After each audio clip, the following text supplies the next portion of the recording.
Hello friends, welcome to my YouTube channel the nursing notes. तो आज की इस वीडियो के अंदर हम फ्लूइड एंड इलेक्ट्रोलाइट थेरेपी के बारे में पढ़ने वाले हैं। क्या होता है फ्लूइड और क्या होता है इलेक्ट्रोलाइट थेरेपी, आज हम इस वीडियो के अंदर सब कुछ कवर करने वाले हैं। ठीक है, तो ये जो होता है वो हमारा जीआई सिस्टम के अंदर यूज होता है, जो गैस्ट्रोइंटेस्टाइनल जो सिस्टम होता है उसके अंदर यूज होता है फ्लूइड एंड इलेक्ट्रोलाइट थेरेपी। ठीक है, तो हम सबसे पहले पढ़ते हैं व्हाट इज बॉडी फ्लूइड। ठीक है, बॉडी फ्लूइड होता क्या है एक्चुअल में। ठीक है, तो body fluid refers to liquid compartment within the human body that are essential for maintaining life processes.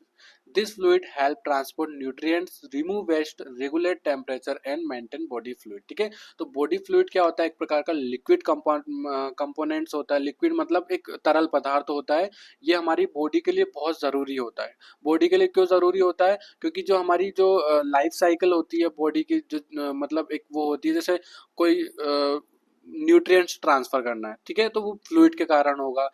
कोई वेस्ट प्रोडक्ट एक्सक्रीट होना है तो वो भी फ्लूइड के कारण होता है। रेगुलेट टेम्परेचर एंड साथ ही साथ क्या बॉडी के जो फंक्शंस होते हैं ना वो भी फ्लूइड और फ्लूइड से मिलके काम करते हैं। ठीक है, तो जो बॉडी का जो नॉर्मल वाटर लेवल जो होता है, देखो टोटल बॉडी वाटर TBW जिसको बोलते हैं 60% of body weight in adult. ठीक है, जो एडल्ट का नॉर्मल जो वाटर लेवल होता है ना वो 60% होता है बॉडी का। ठीक है, बॉडी जैसे हो गई 100% मान लो। ठीक है, 100% में से 60% जो उसकी बॉडी बनी है वो वाटर से बनी है, पानी से मिलके बनी हुई है एडल्ट के अंदर। ठीक है, तो समझ में आया बॉडी फ्लूइड क्या होता है। बॉडी फ्लूइड एक लिक्विड कंपार्टमेंट होता है, कंपोनेंट होता है, जो क्या करता है हमारी बॉडी को जो मेंटेन होता है ना, मेंटेन जो बॉडी के मेंटेनेंस में हेल्प करता है। लाइक न्यूट्रिएंट्स को ट्रांसफर करना, रिमूव वेस्ट प्रोडक्ट, साथ ही साथ रेगुलेट टेम्परेचर, जो बॉडी का टेम्परेचर ऊपर नीचे होता है, जैसे बुखार आ जाती है तो वो भी हमारी फ्लूइड के कारण ही होता है। और साथ ही साथ क्या बॉडी के जो फंक्शंस होते हैं ना वो फ्लूइड के कारण हो पाते हैं। देन हम क्लासिफिकेशन टाइप्स के बारे में बात कर लेते हैं। ये टू टाइप्स का होता है, इंट्रासेलुलर फ्लूइड और एक्स्ट्रा सेलुलर फ्लूइड। ठीक है, इंट्रासेलुलर फ्लूइड से समझ में आ रहा होगा जो सेल्स होती है हमारी, जो देखो मैं जूम करके दिखा देता हूँ। ठीक है, ये जो सेल है हमारी, ठीक है, देखो ये जो एक ये हमारी एक सेल है पूरी। ठीक है, तो ये सेल के अंदर जो प्रेजेंट होता है, देखो ये जो सेल के अंदर होता है ना वो इंट्रासेलुलर फ्लूइड होता है। ये सेल हो गई पूरी, सेल के अंदर हो गया जो इंट्रासेलुलर हो जाता है। और सेल के जो बाहर होता है, ये जो बाहर जितना स्पेस दिख रहा है आपको, तो ये एक्स्ट्रा सेलुलर फ्लूइड कहलाता है। ठीक है, और ये हो गया हमारा प्लाज्मा, तो ये हो जाता है। ठीक है, सेल के अंदर जो प्रेजेंट होता है उसको इंट्रासेलुलर बोलते हैं, और सेल के जो बाहर प्रेजेंट होता है उसको एक्स्ट्रा सेलुलर फ्लूइड बोलते हैं। ठीक है, तो देन देख लेते हैं हम इंट्रासेलुलर फ्लूइड क्या होता है। Found inside cell. ठीक है, सेल के अंदर ये पाया जाता है। Make up about 2/3 of total body fluid. ठीक है, तो ये जो टोटल बॉडी का जितना फ्लूइड होता है उसका 2/3 पार्ट होता है ये, मतलब एक तिहाई। ठीक है, rich in potassium and magnesium. ठीक है, कहाँ से मिलता है? ये पोटेशियम से मिलता है और साथ ही साथ मैग्नीशियम से मिलकर बना होता है। एक्स्ट्रा सेलुलर फ्लूइड्स के बारे में बात कर लेते हैं, जो सेल के आउटसाइड में प्रेजेंट होता है। ठीक है, found outside cell, make up about 1/3 of total body fluid. ठीक है, ये 1/3 टोटल बॉडी फ्लूइड से मिलके बना होता है हमारी बॉडी के अंदर। इंक्लूड्स किस किस से मिलके बना होता है? इंटेस्टाइनल फ्लूइड बिटवीन सेल, जो सेल से सेल के बीच में जो होता है ना उससे मिलके उसमें होता है एक्स्ट्रा सेलुलर फ्लूइड के अंदर। ठीक है, intestinal fluid between cells, intravenous fluid, blood vessels and plasma. ठीक है, वहाँ भी प्रेजेंट होता है, जैसे प्लाज्मा हो गया इसके अंदर भी प्रेजेंट होता है, तो वो एक्स्ट्रा सेलुलर फ्लूइड्स के अंदर आता है। Transcellular fluid example cerebrospinal, plural और साइनोवियल। ठीक है, ये जो होते हैं ना वो एक्स्ट्रा सेलुलर फ्लूइड्स के अंदर आते हैं। सेरेब्रोस्पाइनल जो हमारे स्पाइनल में प्रेजेंट होता है, स्पाइनल के बीच में, ब्रेन्स में। ठीक है, वहाँ प्रेजेंट होता है। और साइनोवियल जो फ्लूइड होता है वो, ये सब एक्स्ट्रा सेलुलर फ्लूइड्स के अंदर आते हैं। तो ठीक है, आपको समझ में आ ही गया होगा फ्लूइड्स क्या होता है।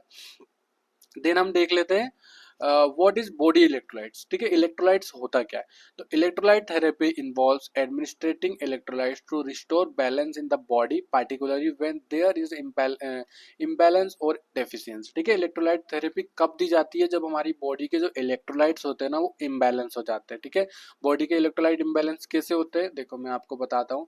This can be done through oral supplements, intravenous fluid और other medical intervention depending on their depending on the severity of cause of electrolyte imbalance. ठीक है, इलेक्ट्रोलाइट थेरेपी क्या होती है, देखो मैंने आपको बताया इलेक्ट्रोलाइट थेरेपी जब दी जाती है जब हमारी बॉडी के जो इलेक्ट्रोलाइट्स होते हैं ना वो इम्बैलेंस हो जाते हैं बहुत सारी कंडीशन में, जैसे हमारा लूज मोशन हो गया तो उस कंडीशन में, डिहाइड्रेशन हो गया, वॉमिटिंग हो रही है, या फिर कोई ट्रोमा हो गया, या फिर बर्न हो गया, कोई पेशेंट जैसे कोई इंसान है वो जल गया है थोड़ा तो उसके अंदर भी डिहाइड्रेशन हो जाता है। तो इलेक्ट्रोलाइट बहुत सारी कंडीशन में मतलब इम्बैलेंस हो जाता है। ठीक है, तो ये इलेक्ट्रोलाइट्स होता है। अब दिखा देता हूँ कि कौन कौन से इलेक्ट्रोलाइट हमारे बॉडी के अंदर प्रेजेंट होते हैं। तो common electrolyte in the human body, sodium हो गया, पोटेशियम हो गया, कैल्शियम, मैग्नीशियम क्लोराइड का, बाइकार्बोनेट और पोटेशियम। ठीक है, ये तो सारे जो इलेक्ट्रोलाइट्स होते हैं वो हमारी बॉडी के अंदर प्रेजेंट होते हैं। सोडियम क्या होता है, सोडियम का जो सिंबल होता है वो Na+ होता है। सोडियम का काम क्या होता है, जो कंट्रोल फ्लूइड बैलेंस, ठीक है, फ्लूइड के बैलेंस को कंट्रोल करता है और साथ ही साथ नर्व जो इम्पल्सेस होती है हमारी बॉडी के अंदर उसको बैलेंस करता है, ये फंक्शन होता है इसका। ठीक है, देन पोटेशियम का के सिंबल होता है मसल फंक्शन और हार्ट रिदम में हेल्प करता है, इसका फंक्शन होता है। कैल्शियम जो Ca होता है, then bone strength, muscles contraction और क्लोटिंग के लिए ये फंक्शन, इसका फंक्शन होता है। Magnesium Mg2 enzyme activity, neuromuscular function इसके लिए होता है। क्लोराइड हो गया, तो क्लोराइड है ना, तो maintain osmotic pressure on acid bed balance. ठीक है, एंड एसिड बेड बैलेंस के लिए ये इसका फंक्शन होता है, इसके लिए रिस्पॉन्सिबल होता है। बाइकार्बोनेट जो होता है HCO3 की buffer for acid base balance, and potassium last PO4 bond formation, energy metabolism, जिसको ATP एडिनो ट्राइफॉस्फेट भी बोलते हैं। ठीक है, बॉन्ड फॉर्मेशन, हमारी बॉन्ड जो बॉन्ड का फॉर्मेशन होता है, बॉन्ड बनती है तो उस कंडीशन में जो फॉस्फेट होता है ना वो वर्क करता है, वहां पे यूज होता है। ठीक है, एनर्जी मेटाबोलाइज की कोई सी भी, जैसे हमारा जो लीवर होता है वो मेटाबॉलिज्म के लिए रिस्पॉन्सिबल होता है, फूड का मेटाबोलाइज के लिए। ठीक है, तो वहाँ पे जो ATP होती है एडिनो ट्राइफॉस्फेट वो रिस्पॉन्सिबल होता है, मतलब ये फंक्शन होता है। ठीक है, तो ये हो गया कॉमन जो इलेक्ट्रोलाइट्स होती है। ठीक है, आपको समझ में आ गया होगा, ये तो नहीं आया हो तो एक बार रिवाइज कर लीजिए। फ्लूइड एंड इलेक्ट्रोलाइट थेरेपी क्या होती है अब। ठीक है, अब मेन बात कर लेते हैं फ्लूइड एंड इलेक्ट्रोलाइट थेरेपी क्या होती है। वैसे आपको समझ आ ही गया होगा, क्योंकि जो हमारी फ्लूइड होती है उसको बैलेंस करना और इलेक्ट्रोलाइट को बैलेंस करना वही थेरेपी के अंदर आएगा। हम देख भी लेते हैं। Fluid and electrolyte therapy is a medical treatment use to maintain और restore the balance of fluid and electrolytes like sodium, potassium, chloride, etc. in the blood in the body. This is especially important in situation like dehydration, illness, surgery और trauma. ठीक है, fluid electrolyte therapy क्या है, एक प्रकार के medical treatment है। ठीक है, जिसमें क्या होता है हमारे जो बॉडी के जो इलेक्ट्रोलाइट्स और फ्लूइड जो होता है ना उसका इम्बैलेंस हो जाता है बॉडी के अंदर, तो वो बैलेंस करते हैं, तो उसी कंडीशन को हम फ्लूइड और इलेक्ट्रोलाइट थेरेपी कहते हैं। ठीक है, ये प्रोसेस कहाँ होती है, हमारी बॉडी के अंदर होता है। और किस कंडीशन में, मतलब किस सिचुएशन में हम फ्लूइड और इलेक्ट्रोलाइट थेरेपी दिया जाता है, डिहाइड्रेशन के केस में। ठीक है, यहाँ दिखाया गया है, देखो डिहाइड्रेशन के केस में कोई इलनेस हो गई है, कोई लॉन्ग टर्म इलनेस है या फिर कुछ भी, तो उस कंडीशन में दिया जाएगा। सर्जरी, अगर किसी पेशेंट की सर्जरी हो रही है तो उस टाइम पे भी फ्लूइड चढ़ता रहता है, आपने देखा होगा अगर बॉटल चढ़ रहा है तो वही फ्लूइड होता है। ठीक है, उस कंडीशन में साथ साथ ट्रोमा, को इंजरी हो जाती है, फ्लूइड ज्यादा लॉस हो जाता है, इलेक्ट्रोलाइट इम्बैलेंस हो जाता है, तो उस कंडीशन में ये दिया जाता है। ठीक है, देन दिखा देता हूँ पर्पस क्या है इसको देने का। ठीक है, fluid and electrolyte therapy is used to maintain और रिस्टोर नॉर्मल फ्लूइड वॉल्यूम। ठीक है, क्या होता है हमारी बॉडी का जो फ्लूइड होता है ना वो इम्बैलेंस हो जाता है, तो एबनॉर्मल हो जाता है, तो उसको मेंटेन करने के लिए, उसको नॉर्मल लेवल तक लाने के लिए ये दिया जाता है। Correct electrolyte imbalance. ठीक है, तो जो इलेक्ट्रोलाइट इम्बैलेंस हुआ है तो उसको करेक्ट, मतलब सही वो दिया जाए, जैसे सोडियम की कमी हुई तो सोडियम ही दिया जाए, तो उस पर्पज से भी। Support vital organ function, support जो वाइटल ऑर्गन होते हैं हमारे उसके लिए देखे, specially in case of dehydration. ठीक है, अगर डिहाइड्रेशन हो गया तो हमारी बॉडी के अंदर पानी की कमी हो जाती है, उससे क्या हमारे जो वाइटल ऑर्गन्स होते हैं वो अच्छी तरह से वर्क नहीं कर पाते, तो उसके लिए भी एक मतलब पर्पस है कि दिया जाता है। शॉक, किसी को करंट लग गया, किसी को शॉक लग गया, तो उस कंडीशन में क्या बॉडी के अंदर पानी जो इलेक्ट्रोलाइट्स होती है और पानी की कमी हो जाती है, तो उस कंडीशन में फ्लूइड और इलेक्ट्रोलाइट दिया जाता है। कोई पेशेंट की सर्जरी हो रही है तो उस कंडीशन में, वो बर्न में भी, कोई पेशेंट अगर किसी थोड़ा बहुत जल गया, स्किन जल गई या बर्न हो गया उसको, तो उस कंडीशन में भी दिया जाता है। ठीक है, तो ये पर्पस हो गए। देन हम देख लेते हैं टाइप्स। ठीक है, टाइप्स क्या होते हैं फ्लूइड एंड इलेक्ट्रोलाइट्स के। तो सबसे पहले है क्रिस्टलोइड्स जो होता है क्रिस्टलोइड्स, तो this are water based solution with a small molecules like electrolytes then that can move easily between compartment. ठीक है, क्रिस्टलोइड्स क्या होता है, एक प्रकार का वाटर बेस्ड सॉल्यूशन होता है। ठीक है, ये पानी से मिलके बना होता है और क्या होता है इसके अंदर स्मॉल मॉलिक्यूल, ठीक है, इसमें छोटी सी मात्रा में क्या इलेक्ट्रोलाइट्स प्रेजेंट होते हैं। ठीक है, that can move easily between compartment. ठीक है, ये क्या करता है हमारे जो कंपार्ट बॉडी का जो कंपार्टमेंट होता है ना उसके बीच में होता है, उसके मूवमेंट में हेल्प करता है। देखो सबसे पहले हम पढ़ते हैं आइसोटोनिक फ्लूइड। ठीक है, आइसोटोनिक क्या होता है, देखो इसकी ओस्मोलैरिटी, ओस्मोलैरिटी मैंने आपको बताया ना, देखो वाटर बेस्ड होगा और क्या होगा उसमें स्मॉल मोलिक्यूल्स होगा इलेक्ट्रोलाइट्स का। ठीक है, कम मात्रा में होगा लेकिन होगा। ठीक है, पानी के अंदर, तो उसको ओस्मोलैरिटी बोलते हैं। तो क्या होता है ये ब्लड प्लाज्मा के बराबर होता है। ठीक है, ब्लड प्लाज्मा जैसे होता है ना, जितने क्या होती है उसकी थिकनेस जो होती है, ठीक है, उसके बराबर होता है। ठीक है, no shift of fluid between cell and blood. ठीक है, ये हमारे जो सेल और ब्लड होता है उसके बीच में नहीं प्रेजेंट होता। एग्जाम्पल क्या हो गया, नॉर्मल सलाइन जिसको 0.9% NaCl हो गया, रिंगर लेक्चर, ठीक है, जिसको RL बोलते हैं। ठीक है, नॉर्मल सलाइन जिसको NS बोलते हैं, ये RL हो गया।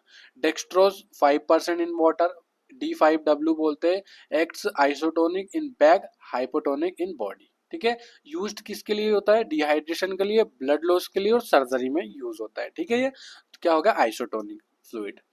देन हम देख लेते हैं हाइपोटोनिक। ठीक है, अभी हमने कौन सा पढ़ा आइसोटोनिक, अब हम पढ़ेंगे हाइपोटोनिक। तो इसकी ओस्मोलैरिटी क्या होती है, प्लाज्मा से कम होती है। Shift fluid into cell. ठीक है, सेल जो स्वेल होती है ना उसके बीच में प्रेजेंट होता है। इनटू सेल मतलब बीच में। एग्जाम्पल हो गया 0.45% NaCl हाफ नॉर्मल स्लाइन। ठीक है, और 0.33% NaCl जो नॉर्मल स्लाइन होती है। NaCl मतलब sodium chloride, used for cellular dehydration. ठीक है, और हाइपर नेट्रीमिया मतलब सोडियम की कमी हो जाते हैं, उस कंडीशन में ये दिया जाता है हाइपोटोनिक फ्लूइड। Then hypertonic. ठीक है, अभी हाइपोटोनिक मतलब सोडियम की कमी, हाइपरटोनिक मतलब ज्यादा, हाइपर मतलब ज्यादा, हाइपो मतलब कम। ठीक है, हाइपरटोनिक मतलब ओस्मोलैरिटी ज्यादा होती है और प्लाज्मा कम होता है, मतलब उस कंडीशन में। ठीक है, pulls fluid out the cell. ठीक है, सेल श्रिंक, हमारी सेल जो श्रिंक हो जाती है और क्या करती है, पुल करती है फ्लूइड के अंदर, आउट ऑफ सेल के अंदर। ठीक है, एग्जाम्पल क्या, 3% NaCl, NaCl मतलब नॉर्मल स्लाइन। ठीक है, और dextrose 5% in normal saline, D5NS, dextrose 10% in water, D10W। ठीक है, इसके साथ दिया जाता है, यूज फॉर सीवियर हाइपरनेट्रीमिया और सेरेब्रल एडिमा के लिए दिया जाता है। ये हाइपरटोनिक हो गया।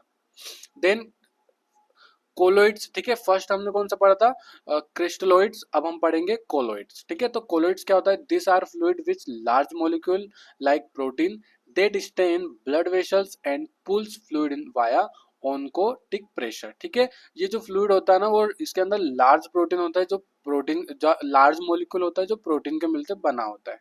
एग्जाम्पल्स क्या हो गया, एल्बुमिन हो गया, डेक्सट्रेन हो गया, हेटा स्टार्च हो गया और गेलेटिन हो गया। ये कहाँ यूज होता है, हाइपर वोलेमिक शॉक में, बर्न में और लो प्रोटीन स्टेटस में। ठीक है, यहाँ यूज होता है कोलोइड्स। ठीक है, ज्यादातर कोलोइड्स यूज नहीं होता है, क्रिस्टलोइड्स ही यूज होता है। ठीक है, देन हम common electrolytes and there uses के बारे में बात कर लेते हैं। अभी हमने वैसे भी पढ़ चुके हैं लेकिन एक बार और रिवाइज कर लेते हैं। Electrolytes function and deficiency treatment. Sodium जो Na होता है वो रेगुलेट फ्लूइड बैलेंस के लिए, नर्व एंड मसल्स फंक्शंस के लिए वो रिस्पॉन्सिबल होता है। डेफिशिएंसी 0.9% NaCl माइल्ड के लिए और 3% NaCl सीवियर हाइपोनेट्रीमिया के लिए यूज होता है ट्रीटमेंट में। ठीक है, इसकी कमी से अगर माइल्ड है तो NaCl 0.9% दिया जाएगा और अगर सीवियर है तो 3% दिया जाएगा। पोटेशियम के बारे में बात कर लेते हैं, कार्डियक एंड मसल फंक्शंस के लिए दिया जाता है। ओरल दे सकते हैं, IV पोटेशियम क्लोराइड दे सकते हैं, IV में पोटेशियम क्लोराइड दे सकते हैं। कैल्शियम Ca2 बोन हेल्थ के लिए, मसल्स कॉन्ट्रैक्शंस के लिए दिया जाता है। ठीक है, कैल्शियम ग्लूकोनेट और कैल्शियम क्लोराइड ये ट्रीटमेंट में दिया जाता है। मैग्नीशियम न्यूरोमस्कुलर फंक्शंस के लिए, मैग्नीशियम सल्फेट। ठीक है, इसकी डेफिशिएंसी के लिए। क्लोराइड जो हो गया maintain acid base balance given as NaCl in low. ठीक है, फोस्फेट क्या होता है, energy production, ATP, bone strength और आईवी पोटेशियम और ओरल सप्लीमेंट्स के लिए दिया जाता है। ठीक है, आईवी फोस्फेट सॉरी फोस्फेट और ओरल सप्लीमेंट से दिया जाता है फोस्फेट। ठीक है, ये फंक्शंस हो जाते हैं कुछ और डेफिशिएंसी हो जाती है जिसके कारण ये ट्रीटमेंट में दिया जाता है। देन देख लेते हैं drugs affecting fluid and electrolyte balance. ठीक है, तो डायूरेटिक एग्जांपल फूरोसिमाइड और thiazide can cause loss of potassium, Na sodium और मैग्नीशियम। ठीक है, तो डायूरेटिक में ऐसा हो जाता है, अफेक्ट कर जाता है। कोई कोई ड्रग जो होता है जैसे कौन सा फूरोसमाइड हो गया, थाइजक्साइड हो गया, तो ये क्या करता है, हमारे जो पोटेशियम होता है और सोडियम होता है, मैग्नीशियम होता है ना, इसको कम कर देता है। ठीक है, मतलब बॉडी के अंदर कम हो जाता है ये जो ड्रग्स होते हैं, तो उसको डायूरेटिक ड्रग्स बोलते हैं। एंटी डायूरेटिक एग्जांपल हो गया vasopressin, used in diabetes insipidus. ठीक है, इसके लिए यूज होता है। Mineral supplements for treating deficiency example KCl MgO4। ठीक है, इसके लिए होता है। थैंक यू गाइस, अगर आपको वीडियो अच्छी लगी हो तो वीडियो को लाइक करके चैनल को सब्सक्राइब जरूर करें ताकि जो हमारी लेटेस्ट वीडियो आप तक जरूर पहुंचे।